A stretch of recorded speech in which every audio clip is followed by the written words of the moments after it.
I'm ready to party. Are you ready to party, SpongeBob? Okay, we are going to jump right into it with this is a Pokemon video, Pokemon sales, data analysis.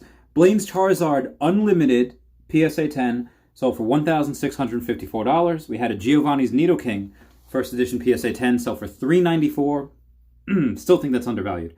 Someone listed it for like 505 or something, and then or 550, whatever it was, and then I got an offer. Someone said like, "Oh, if you showed interest in this item, take it for $495." And if there's another auction, I'll probably get another one. I don't want to pay $495 yet, even though I think that's definitely a good buy in the long term. Again, not like for day trading or flipping, just long term. We have a Dark Slowbro first edition PSA 10 sell for $250. A Dark Alakazam first edition PSA 10 sell for $385. So we've had a couple of these. We had one sell for like $450, then like $400. This is $385. We had another one, Dark Alakazam first edition PSA 10, sell for $324. So it shot up, been gradually coming back down, seeing a retrace. Pidgeot, Jungle Set first edition PSA 9, Hollow, sell for $195. We had a Lieutenant Surge's Magneton first edition PSA 10, sell for $270. Why am I dancing? Yes, I'm in a good mood, but also because I have to pee. We have a Japanese Balloon Pikachu. It was PSA 8, and those are incredibly rare.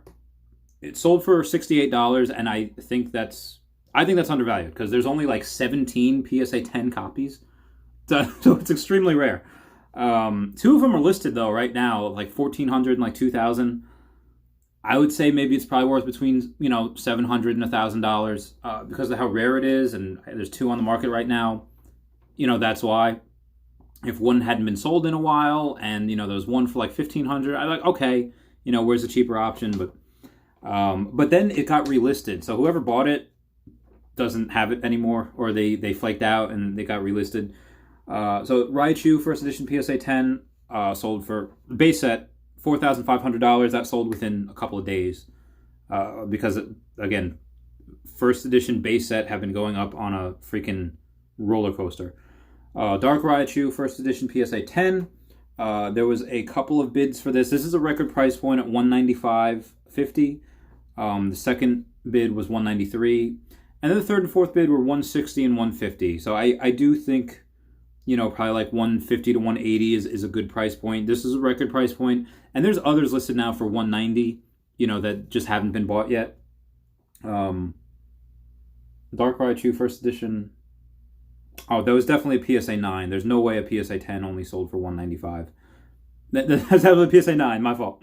Aerodactyl first edition PSA 9, Hollow from the Fossil set, sold for $102. Dark Charizard first edition PSA 10. I saw this listed the other day, $2,750. Like, someone is going to buy that, and what do you know? Sold within a day. Houndour first edition PSA 9, sold for $195. I think Houndour has less than 30 PSA 10 copies, and I haven't seen one of those sell. I don't think ever. In my last 2 years I've been doing this. But that's if something is listed at $195 or best offer, first edition PSA 9 Hollow, where there's not that many PSA 10s, and it gets bought within like 2 days, that's a coveted item. That's something people want. Something doesn't come out very often. We had a 2017 Worlds card. This is, the ones that are handed out at the championships at Worlds each year. This was a staff card. Staff had a PSA 8, sold for $99. I think any Worlds card that is stamped and has a PSA grading of 8 or better is worth minimum $100 to $150. So this one definitely got a good price with that. We had a Rockets Mewtwo first edition PSA 9, sold for $258. And another reason why I'm in a good mood is because I did have... Finally, as I was going through my gym challenge set and I was taking pictures of it, and I finally got my Abra, Sabrina's Abra, I realized that as I'm going through it, I had a Sabrina first edition PSA 9, the one that was non-hollow, and I'm like, I can't list this, there's a 9 in here. So that was last week, so I bought a 10 for like $40. I was like, okay, let me put it in. I listed it at $100,000. Knowing that it's not going to get that. I mean, it might. There's no record sale of this ever. There's 2 other completed sets. As far as I know, those guys that have it are just not selling. That is their baby. That is their collection.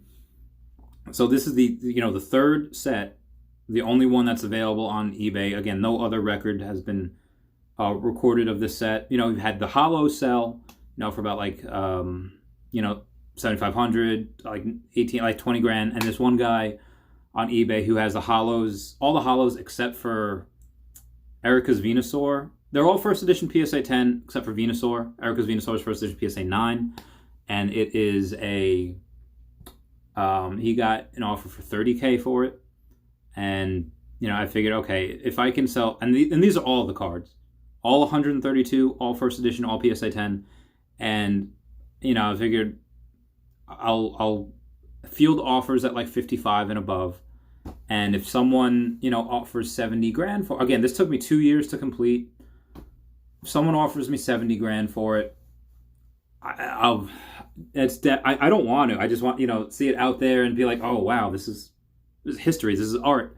And if, you know, if someone buys it, like they buy it now, it's like, okay, well, I have to, because, you know, eBay, and, you know, I want to keep my 100% positive listing and 100% positive feedback, and you know, it'd be a little sad, but it'd be, you know, historic. Again, even at 70 grand, I might be like, I probably won't. I don't know. But again, it's good to feel offers. And if any of you guys, I'll link the eBay store down below and everything. You guys can just check it out, look in all its glory. I love you guys. I'll talk to you soon. I gotta go. Goodbye.